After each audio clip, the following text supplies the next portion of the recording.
Hello everyone, welcome to true IAS and PCS. I am Prachi. तो आज के lecture में हम लोग करने वाले हैं कवर सेक्शन 6 को इंडियन एविडेंस एक्ट के, जो कि बहुत इंपॉर्टेंट है for every purposes, for pre और for mains, for both purposes. Section 6 से पहले हम ये जान लेते हैं कि हमको और सारी चीजें इसमें क्या क्या पढ़नी है। तो ये जो सेक्शन 5 से 55 तक है ना इंडियन एविडेंस एक्ट का, ये 5 से 55 तक ये सारा जो सेक्शन है ये बात करेगा वो सारे तरीके के बारे में, वो सारे वेज के बारे में जिससे किसी एक फैक्ट को किसी दूसरे फैक्ट से कनेक्ट किया जाएगा। ये केवल इसी बारे में बात करेगा 5 से 55 तक कि किस तरीके से किसी एक फैक्ट को किसी दूसरे फैक्ट से कनेक्ट करें। उसके बाद अब हम आते हैं सेक्शन 6 पर। Section 6 says relevancy of facts forming part of same transaction. वो फैक्ट रिलेवेंट माने जाएंगे, कौन से फैक्ट रिलेवेंट माने जाएंगे और किस फैक्ट को सेम ट्रांजैक्शन का, उसी ट्रांजैक्शन का माना जाएगा। जैसे कि कोई व्यक्ति का सुबह सुबह उठना, कि वो 4 बजे उठा आज, वो सुबह से ही बहुत तैयारी में था, वो बहुत परेशान था। उसके बाद वो 1 घंटे बाद ही सुबह 5 बजे वो घर से बाहर निकल गया। बाहर निकलने के बाद वो रोज पार्क में जाता था, लेकिन आज के दिन वो पार्क में नहीं गया। वो पार्क में ना जा करके वो किसी और डायरेक्शन में गया। यहाँ पे सीसीटीवी फुटेज का मिलना, उसका किसी और डायरेक्शन में गया। वो जब किसी और डायरेक्शन में गया, यहाँ पे किसी घर में घुसा। वो सुबह सुबह 6 बजे यहाँ तक पहुंच चुका था। वो यहाँ पे फिर सीसीटीवी फुटेज मिला, यहाँ पे कुत्ते भौंक रहे थे बहुत सारे उसको देखने के बाद। और फिर वो जल्दी से केवल 15 मिनट के भीतर ही वहां से बाहर निकल गया और वो तुरंत घर के अंदर आया और फिर बाहर नहीं निकला। तो ये सारी चीजें, उसका सुबह 4 बजे उठने से लेकर के यहाँ पे जाना, वहां पे कुत्तों का भौंकना, ये सारी चीजें रेलेवेंट हो रही हैं। किस तरीके से ये सारे फैक्ट जो है, क्या वो सारे फैक्ट सेम ट्रांजैक्शन में आ रहे हैं या नहीं आ रहे हैं, ये कि कौन सा इसमें जो फैक्ट है वो रिलेवेंट माना जाएगा, फैक्ट इन इशू से कनेक्ट होगा कि नहीं होगा, ये हम जानेंगे सेक्शन 6 के अंदर। फैक्ट विच दो नॉट इन इशू, फैक्ट जो कि इशू नहीं है, are so connected with with fact in issue. Means ये तो फैक्ट खुद नहीं है, फिर भी ये कनेक्टेड है किसी और फैक्ट इन इशू से। खुद तो फैक्ट इन इशू नहीं है, लेकिन किसी और फैक्ट इन इशू से कनेक्टेड है। ये सारे केवल फैक्ट्स हैं और एक नया ट्रांजैक्शन बना रहे हैं और एक सेम ट्रांजैक्शन में कनेक्ट हो रहे हैं, उसी एक ट्रांजैक्शन में कनेक्ट हो रहे हैं सारे। जैसे ये फैक्ट इन इशू तो है नहीं कि वो व्यक्ति 4 बजे उठा। कुत्तों का भौंकना ये तो कोई फैक्ट इन इशू है नहीं, ये तो केवल फैक्ट है। लेकिन ये जो फैक्ट है वो फैक्ट इन इशू से कनेक्ट हो रहा है, वो एक ट्रांजैक्शन बना रहा है, तो ये रेलेवेंट माना जाएगा। भले ही whether they occurred at the same time and place, भले ही वो एक उसी समय पर उसी जगह पर हुआ हो या ना हुआ हो, या फिर डिफरेंट जगह पर डिफरेंट समय पर हुआ हो या ना हुआ हो, ये कह रहा है सेक्शन 6। अब ये समय और प्लेस वाली बात क्या कहा गया, अब हम इसको समझेंगे इलस्ट्रेशन से। इलस्ट्रेशन इसे और क्लियर बनाएगा। ध्यान दीजिएगा, कुछ जो है इसमें इसेंशियल्स है इसके। क्या बोला, सेम टाइम और प्लेस होना या ना होना यहाँ मैटर नहीं करता।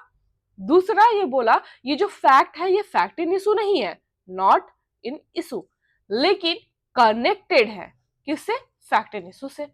और क्या बना रहा है कनेक्ट होने के बाद, एक पार्ट फॉर्म कर रहा है किसका, उसी ट्रांजैक्शन का, part of a same transaction. तो वो क्या माना जाएगा, वो रेलेवेंट माना जाएगा, वो रेलेवेंट माना जाएगा। आई होप आपको यहां तक सेक्शन की जितनी भी वर्डिंग्स हैं वो क्लियर होंगी। देखिए, अगर आप आंसर राइटिंग कर रहे हैं तो वर्डिंग्स का इधर उधर होना यहां तक तो चलेगा, लेकिन वर्डिंग्स का ना होना ये नहीं चलेगा। तो वर्डिंग्स का होना जरूरी है अगर आप आंसर राइटिंग कर रहे हैं।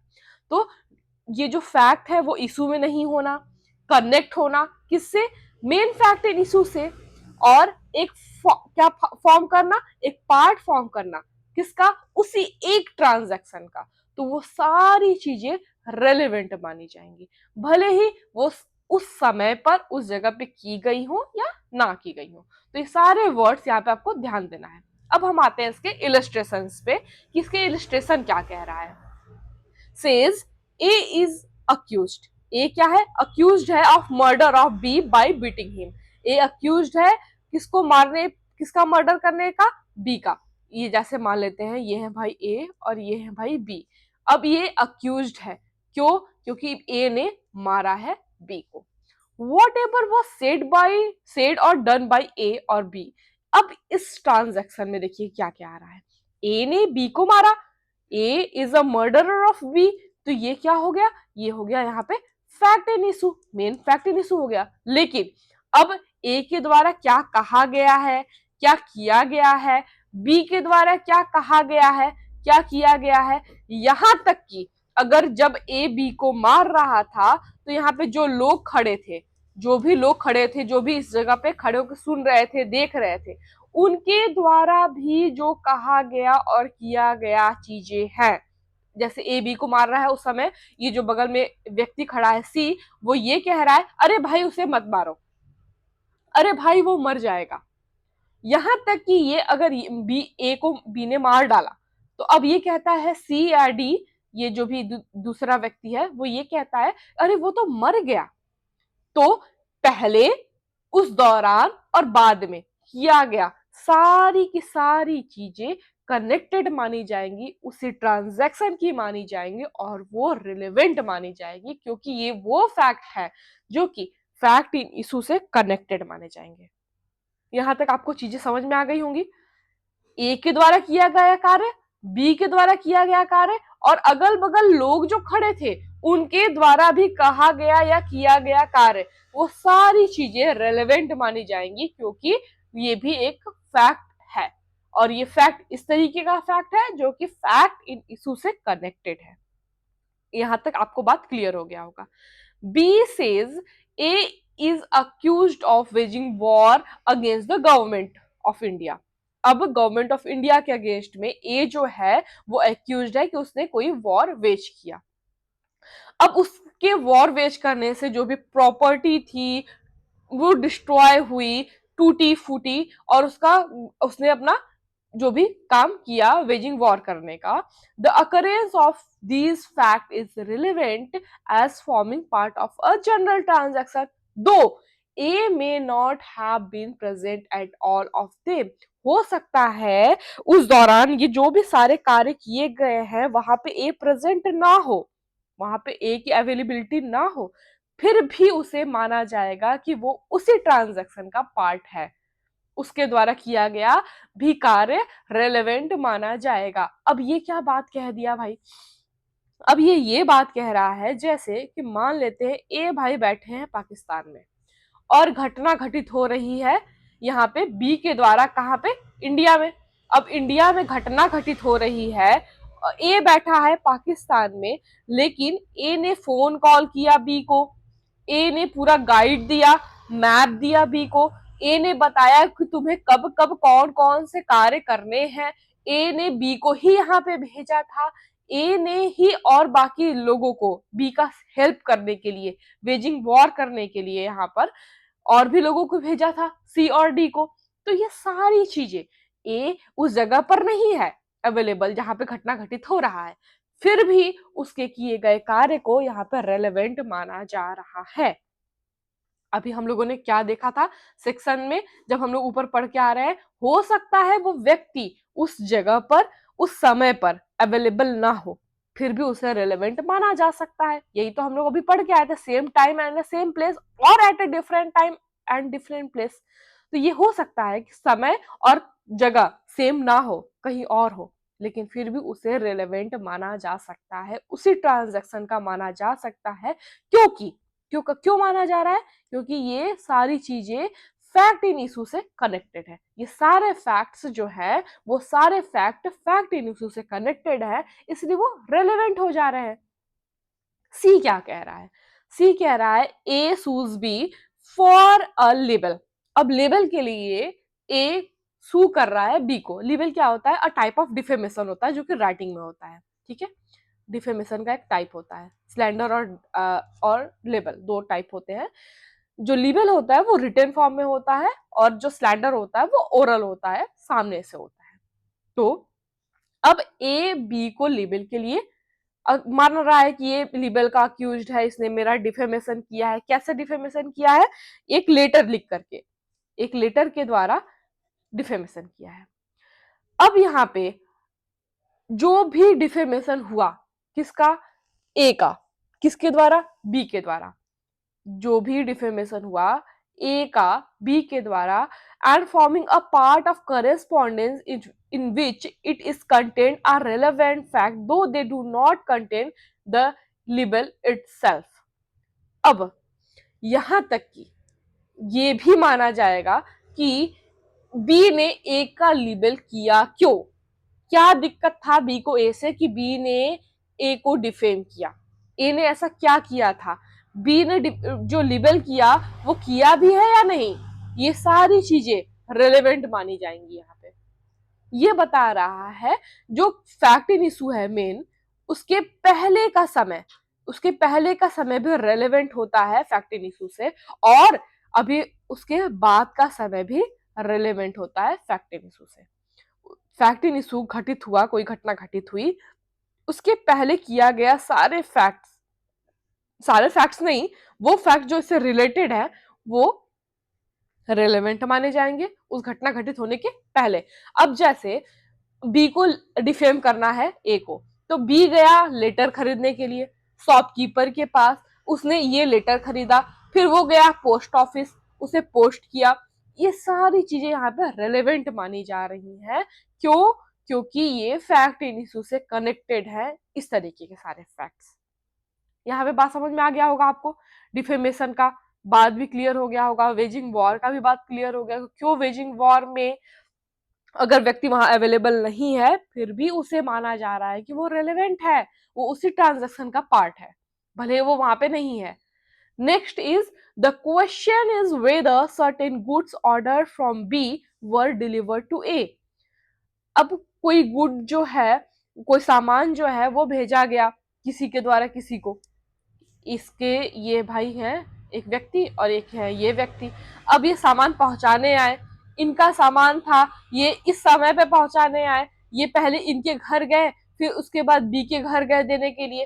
तो ये सारी चीजें, ये सारी चीजें उस बीच में कहाँ कहाँ ये गए सामान लेकर के, ये सारी चीजें रेलेवेंट मानी जा सकती हैं। ये फैक्ट इन इशू से रिलेटेड हो सकता है, वो उसी ट्रांजैक्शन का पार्ट हो सकता है।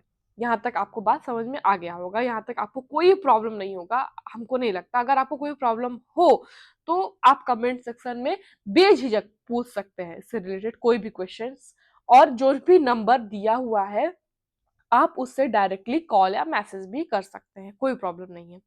तो सेक्शन 6 का जो वर्डिंग्स हैं उसके इलिस्ट्रेशंस हैं, ये आपको बहुत अच्छे से क्लियर हो ही गया होगा। अब आते हैं हम लोग सेक्शन 6 में आगे बढ़ते हैं, जो कि इसका मेन हिस्सा है भाई, इसके बिना सेक्शन 6 अधूरा है। ये है रेस जेस्चे। अब ये रेस जेस्चे क्या है भाई? ये कुछ अलग सा नाम लग रहा है, race जेस्चे। The principle embodied in law in section 6 is usually referred to as the res gestae doctrine. Means अब यहाँ ये है बात सब मिला जुला करके कि ये जो रेस जेस्चे है ना, इसके अंदर आता है सेक्शन 6। सेक्शन 6 इसका एक पार्ट है। The term res gestae hasn't been defined और used in Indian evidence Act. Indian evidence Act का अगर आप बेयर एक्ट उठा के देखेंगे तो वहां पे कहीं भी ये वर्ड रेस जेस्चे नहीं लिखा है, कहीं भी वर्ड नहीं लिखा है। ये अलग से आपको बताया जा रहा है कि रेस जेस्चे की डॉक्ट्रिन से सेक्शन 6 जो है वो निकला है या उसके जैसा है, उससे कनेक्टेड है। ये रेस जेस्चे जो वर्ड है ना, ये लैटिन वर्ड है एक, जिसका मतलब होता है थिंग्स डन, थिंग्स डन। या आप कहीं कहीं आप देखेंगे इसका मीनिंग ये भी हो सकता है कि अ ट्रांजैक्शन, एक ट्रांजैक्शन में जो भी चीजें की गई हो। But section 6 of Indian evidence act deals with facts connected with the fact in issue so as to form part of the same transaction. तो सेक्शन 6 तो अभी हम लोगों को ये तो क्लियर हो चुका है कि उन्हीं फैक्ट को रेलेवेंट माना जाएगा, उन्हीं फैक्ट को सेम ट्रांजैक्शन का माना जाएगा जो facts main fact in issue से कनेक्टेड हो। वही तो उसी ट्रांजैक्शन का वही फैक्ट पार्ट माने जाएंगे, उसी ट्रांजैक्शन के माने जाएंगे हिस्सा, भले ही उस जगह पर उस समय पर किया गया हो या ना किया गया हो। यहां तक तो आपको सारी बातें क्लियर हो गई है, हो चुकी है, हमने पहले बता दिया है। आगे कह रहा है one fact said to be relevant to another when the one is connected with the other in any of the ways referred to in the provision of Indian Act relating to the relevancy of fact। एक fact दूसरे fact से connected माना जाएगा, एक fact दूसरे fact से connected माना जाएगा अगर वो किसी भी तरीके से उससे रिलेटेड है, उससे कनेक्टेड है, उसे रिलेवेंट मान लिया जाएगा। जैसे कि ये कोई फैक्ट्री है, अब ये बहुत बड़ी फैक्ट्री थी, ये फैक्ट्री थी भाई ए की एक रात पहले ही बी से बहुत ज्यादा लड़ाई हुई। बी ने बोला गुस्से में मैं तुम्हें बर्बाद कर दूंगा, मैं तुम्हें छोड़ूंगा नहीं, मैं तुम्हें सड़क पे ला दूंगा। ए अच्छा अमीर आदमी था, बी को गुस्सा आया था ए के ऊपर, बी ने ये धमकियां दी ए को। अब उसी रात इस फैक्ट्री में लग जाती है आग, और बी को इसी फैक्ट्री के इर्द गिर्द रात में देखा गया था, सीसीटीवी फुटेज मिला। तो अब बी का जो उस घटना घटित होने से पहले जो मेन फैक्ट्री इशू है आग लगना, उससे पहले जो बातें कही गई बी के द्वारा जो धमकियां दी गई ए को, वो सारी चीजें क्या हो गई यहाँ पे, वो सारी चीजें रेलेवेंट हो गई, यहाँ पे उसी ट्रांजैक्शन की मानी गई, उसी सेम ट्रांजैक्शन में आ जाएगा बी का धमकी देना भी, बी का वहां पे रात में टहलना भी, सीसीटीवी में फुटेज मिलना भी। यहां तक आपको सारी चीजें क्लियर हो गई होंगी। Section 6 of Indian Evidence Act is an exception to general rule where under the hearsay evidence becomes admissible। अब ये क्या कह रहा है भाई, hearsay evidence का एक्सेप्शन है ये सेक्शन 6, ये क्या कह दिया, hearsay evidence हम लोगों ने ये जान के रखा था कि hearsay evidence जो है वो एडमिसिबल नहीं होता है, लेकिन सेक्शन 6 जो है वो एक एक्सेप्शन है हियर्स एविडेंस का, जो कि एडमिसिबल होता है, उसे रेलेवेंट माना जाता है। कोई व्यक्ति जो है, ये ए है, ये बी को जब मार रहा था, ए बी को मार रहा था, इसका बी का मर्डर हो गया, उस समय जो अगल बगल लोग खड़े थे, इन लोगों ने कहा अरे इसने तो मार दिया बी को, ए ने बी को मार दिया। ये सारे जो लोग खड़े थे उन्होंने ये चिल्लाया अरे इसने तो मार दिया, बी तो मर गया, अरे उसे मत मारो। ये सारी चीजें जो कही गई, ये क्या है, ये तो किसी और थर्ड पार्टी के द्वारा कही जा रही है, लेकिन फिर भी ये एडमिसिबल है अंडर सेक्शन 6। तो ये क्या हो गया, एक तरीके से एक्सेप्शन हो गया हियर्स एविडेंस का, हियर्स एविडेंस का एक्सेप्शन हो गया। हियर्स एविडेंस वो कह रहा है, वो व्यक्ति कह रहा है जो वो पार्टी नहीं है, यहाँ पर ये थर्ड पर्सन है, वो बातें कही गई जो थर्ड पर्सन के द्वारा, लेकिन उसी ट्रांजैक्शन में आ रहा है, इसलिए ये एडमिसिबल हो जाएगा या रेलेवेंट हो जाएगा, उसका एक पार्ट माना जाएगा। It is a crime, contract, error of any other subject of inquiry that may be in question by a single name, which includes both the immediate cause and effect of an act or event, also its collection of relevant circumstances, the other necessary antecedents of its occurrence, connected with it at the reasonable distance of the time, place and cause of the cause and effect।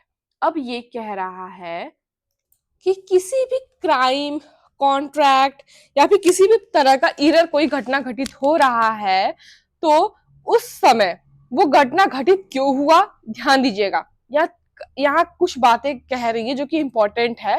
वो घटना का कारण क्या था, immediate cause, क्यों घटना घटित हुआ, उस घटना घटित होने के बाद उसका इफेक्ट क्या हुआ, उस एक्ट का इफेक्ट क्या हुआ, और उस घटना के दौरान event and also it's collection of relevant circumstances. वो सारे एक्ट्स और उसके अगल बगल इर्द गिर्द घटना घटित होने वाले, जैसे लोगों का चिल्लाना, लोगों का शौक होना, लोगों का दौड़ के आना, भीड़ का इकट्ठा होना, ये सारी चीजें घटना घटित होने के बाद हुई, इफेक्ट में आई। तो ये जो भी चीजें हो रही हैं ये सारी चीजें रिलेवेंट मानी जाएंगी, क्योंकि उसी ट्रांजैक्शन की मानी जाएंगी, क्योंकि वो उससे रिलेटेड है कहीं ना कहीं, उससे कहीं ना कहीं ये जाके रिलेटेड है, उसके इफेक्ट से हो रहा है या उस घटना की वजह से वो घटना घटित हुई। ये सारी चीजें यहाँ पे उसी ट्रांजैक्शन की मानी जाएंगी। अब एक और बात कहा है, ये लाइन ये कह रहा है at a reasonable distance of time, place and cause and effect. ये कह रहा है कि रीजनेबल भी होना चाहिए। अब ये हम नहीं कहेंगे कि लोग अपने घर के अंदर थे, घटना घटित हुआ, वहां पे लोग अपने घर के अंदर थे, तो यहाँ पे लोग अपने घर के अंदर थे ये तो किसी तरीके से रिलेटेड नहीं है। घटना घटित होने के बाद भी लोग अपने घर के अंदर थे, किसी को पता ही नहीं चला। घटना घटित हुआ लेकिन लोग बाहर निकल करके आए, घर से बाहर, अड़ोस पड़ोस वाले लोग घर से बाहर निकल के आए, इतनी तेज जोर से आवाज आई, तो अब ये यहाँ से रिलेटेड हो गया बात। तो जो भी रिलेटेड चीजें होंगी, भले ही उस समय का या प्लेस का, दूर हो या पास हो, ये सारी चीजें रिलेवेंट हो जाएंगी, जो कि उससे कनेक्टेड हो कहीं ना कहीं। To resolve what forms a transaction, the following points need to be taken into consideration। अब यहाँ पे ध्यान दीजिएगा, ये कह रहा है कि कोई भी ट्रांजैक्शन का पार्ट तब बनेगा जब ये सारी जो पॉइंट्स है ना वो उसमें अवेलेबल होगी, तभी उस ट्रांजैक्शन का पार्ट बन पाएंगी, नहीं तो नहीं बन पाएंगी। अब ये भाई कौन सी पॉइंट है जो ट्रांजैक्शन का पार्ट बनेगी, जो वहां अवेलेबल होंगी? ध्यान दीजिए, यूनिटी और प्रॉक्सिमिटी ऑफ प्लेस। अब वो जो जगह की कहीं इर्द गिर्द होना चाहिए, जगह के कहीं इर्द गिर्द होना चाहिए। मेरी बात ध्यान से सुनिएगा। अब कोई लड़की है, कोई आदमी है, इसे लड़का जो भी ए है, मान लेते पर्सन है, कोई भी ए है और ये बी है, इन दोनों के बीच में लड़ाई हुई बहुत तेज से, बी ने ए को धक्का मारा और ए को चोट लगी। अब जब ए को चोट लगी उसके बाद ये घर तक आया चल के, अब घर से, अब इस घटना घटित होने की जगह, यहाँ मान लेते हैं ये चौराहा था कोई, ठीक है, यहाँ कोई चौराहा है, यहाँ पे घटना घटित हुई है। अब इसको यहां से चल के आने में कितना लगा? मान लेते 10 मिनट लगा, घंटे नहीं मानते हैं, चलो हम 10 मिनट ही मानते हैं। अब ये 10 मिनट में घर तक चल के आया, कौन? ए, मार खाने के बाद चोट के साथ। अब ए जो यहाँ पे चल के आया है, उसके बाद घर पे आने के बाद अपने घर वालों को सारी चीजें बताएगा कि बी ने हमें मारा। अब ये प्रॉक्सिमिटी नहीं है यहाँ प्लेस में, यहाँ पे डिस्टेंस हो गया इस घटना से, और बाद में आकर के इसे चीज बताने में समय जगह का डिफरेंस हो गया।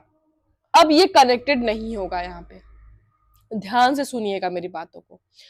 इस घटना के दौरान जब बी ए को मार रहा था, अगर वहां पे जो लोग खड़े थे वो लोग कोई बातें सुनते हैं कि अरे बी ने मुझे मारा, अरे मुझे बचाओ, छोड़ो, मुझे चोट लग रही है, ये सारी जो बातें कही गई ए के द्वारा, या लोगों ने कहा अरे जाने दो वो मर जाएगा, उसे बहुत चोट लग जाएगी, उसका सर फट जाएगा, अरे छोड़ दो, तो ये सारी जो बातें इन लोगों के द्वारा कही गई, ये बी के द्वारा कही गई, ये ए के द्वारा कही गई, ये सारी चीजें यहाँ पे कनेक्टेड है, ये उसी ट्रांजैक्शन की मानी जा रही हैं।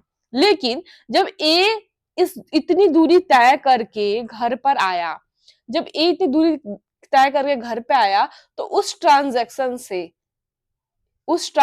से मीन्स ये जो घटना, फैक्ट इन इशू यहाँ पे हुआ, बी ने ए को मारा, इससे यहाँ पे ये रिलेवेंट या उसी ट्रांजैक्शन का नहीं माना जाएगा अंडर सेक्शन 6, ये उसके अंदर नहीं आएगा, क्योंकि यहां जगह अलग हो गया। प्रॉक्सिमिटी ऑफ टाइम, वही बात सेम इसी एग्जांपल पे हम लोग देख लेते हैं कि यहाँ पे 10 मिनट की दूरी किया तय, ये 10 मिनट की दूरी तय करके आया, तो यहाँ पे इस बीच में ए के पास इतना समय था कि ये कुछ भी अपने मन गढ़ंत चीजें कर सकता था, कुछ चीजें बता सकता था, तो यहाँ पे जो टाइम है, यहाँ पे जो टाइम है वो क्या हो गया, गैप हो गया, लंबा गैप हो गया। अच्छा, एक चीज ध्यान दीजिएगा, जैसे हम लोगों ने इससे पहले एग्जांपल दिया था कि ये टेररिस्ट था, ये भाई पाकिस्तान में बैठा है, कोई एक पाकिस्तान में टेररिस्ट बैठा है और घटना घटित हो रहा है यहाँ पे इंडिया में, इंडिया में घटना घटित हो रहा है।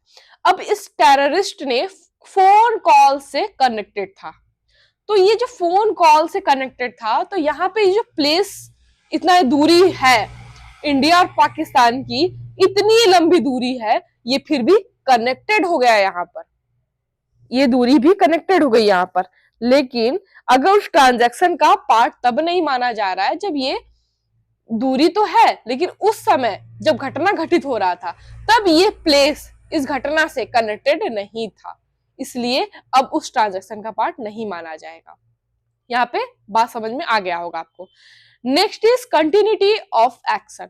अब कंटिन्यूटी में था कि नहीं था, कंटिन्यूटी ऑफ एक्शन, बी ने ए को गाली दिया, ए ने थप्पड़ मारा बी को, फिर बी ने गुस्से में पत्थर उठाकर ए को मार दिया, तो ये कंटिन्यूटी ऑफ एक्शन है। ये सारे एक्शन यहाँ पे क्या हो जाएंगे, रिलेवेंट हो जाएंगे। लोगों का चिल्लाना, अरे अरे छोड़ दो वो मर जाएगा, तो ये क्या है, उसी एक्शन का पार्ट हो गया लोगों का चिल्लाना, कंटिन्यूटी ऑफ एक्शन का। जब ये इसका पार्ट बन गया तो ये भी कनेक्टेड हो जाएगा। कम्युनिटी ऑफ पर्पस, किस लिए कोई काम किया गया, ये भी क्या बन जाएगा, एक इसका हिस्सा बन जाएगा, ये भी यहाँ पे कनेक्टेड हो जाएगा, ये भी उसी ट्रांजैक्शन का पार्ट हो जाएगा। तो इसके ये जो सारे चीजें हमने आपको बताई, ये इसके एसेंशियल्स है भाई, ये होना जरूरी है। अगर इसमें से किसी एक भी चीज का लैक हुआ, कोई एक भी चीज प्रेजेंट नहीं हुई, तो वो सेक्शन 6 के अंदर फॉल नहीं करेगा। स्पॉन्टेनिटी होनी चाहिए, तुरंत कोई घटना के बाद जो भी एक्शन हो रहा है, जैसे ए ने बी को मारा, ए ने जब बी को मारा तो अगल बगल उसके घर वाले जो थे, उसकी मम्मी पापा जो थे, वो लगे चिल्लाने, या फिर ए ने जोर से आवाज लगाई, चिल्लाए मुझे बचाओ बचाओ, है ना, वो रोने लगा। ये चीजें क्या है, स्पॉन्टेनियस हो रही हैं, साइमल्टेनियस, जस्ट उसके बाद कोई घटना घटित होना। जैसे ही उसे चोट लगी वैसे लोगों का बोलना कि छोड़ो छोड़ो छोड़ो। बच्चे का रोना, घटना घर में कुछ घटित हुई, एक मान लेते हैं ये कोई घर है, इसमें कोई चोर घुस के आया। अब जब चोर घुस करके आया है इस घर में, तो एक माँ है और एक बच्चा है। तो जब माँ को चोट लगी तो बच्चा जोर जोर से चिल्लाने लगा, बच्चे की जोर जोर से आवाज आने लगी, तो क्या है, तुरंत साइमल्टेनियसली कोई एक्ट हो रहा है। यहाँ पे नो टाइम, कोई रिफ्लेक्शन का टाइम नहीं बच रहा है, तुरंत टाइम।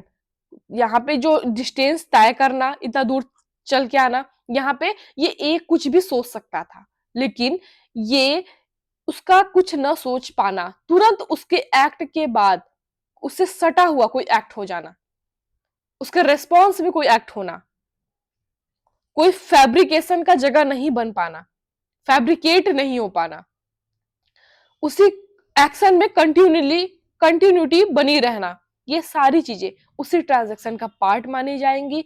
वो सारी चीजें सेक्शन 6 में आएंगी। और नेक्स्ट बात ध्यान रखने वाली ये है कि रेस जेस्चर क्या है, एक्सेप्शन है किसका, हियरसे के रूल का। यहाँ पे आपको कोई भी प्रॉब्लम अगर आए रेस जेस्चर को समझने में, तो आप बिल्कुल हमसे पूछ सकते हैं। ऐसा कोई भी क्वेरी अगर आपके मन में अराइज हो रहा है, तो आप नंबर पे या फिर कमेंट सेक्शन में कहीं भी आप पूछ सकते हैं मुझसे, feel free to ask, I will definitely answer to you guys. तो आपको ये लेक्चर कैसा लगा, प्लीज इसके बारे में भी मुझे बताइएगा। थैंक यू वेरी मच दोस्तों for joining me and listening me. दोस्तों रेस जेस्चर के नेक्स्ट पार्ट में हम इसके बारे में कुछ केस लॉज आपको बताएंगे, जो कि बहुत इंपॉर्टेंट है इससे रिलेटेड आंसर राइटिंग करने के लिए। और अगर कोई टॉपिक क्लियर नहीं हो पाया है, तो केस लॉज ऐसी चीजें होती है जिससे कोई भी टॉपिक बहुत अच्छे से क्लियर हो जाता है, आपके कॉन्सेप्ट क्लियर हो जाते हैं। तो इसके बाद नेक्स्ट लेक्चर में हम रेस जेस्चर के केस लॉज आपको बताएंगे। और अगर आप इस पीडीएफ को, इस नोट्स के पीडीएफ को परचेज करना चाहते हैं तो आप इस क्यूआर कोड को स्कैन करके इस नोट्स के पीडीएफ को परचेज कर सकते हैं केवल 21 रुपीज में। और ये है नंबर, आप इस नंबर पर कॉल या मैसेज कर सकते हैं और आप टेलीग्राम ग्रुप भी ज्वाइन कर सकते हैं इसी नंबर से। थैंक यू वेरी मच दोस्तों for joining me and listening me.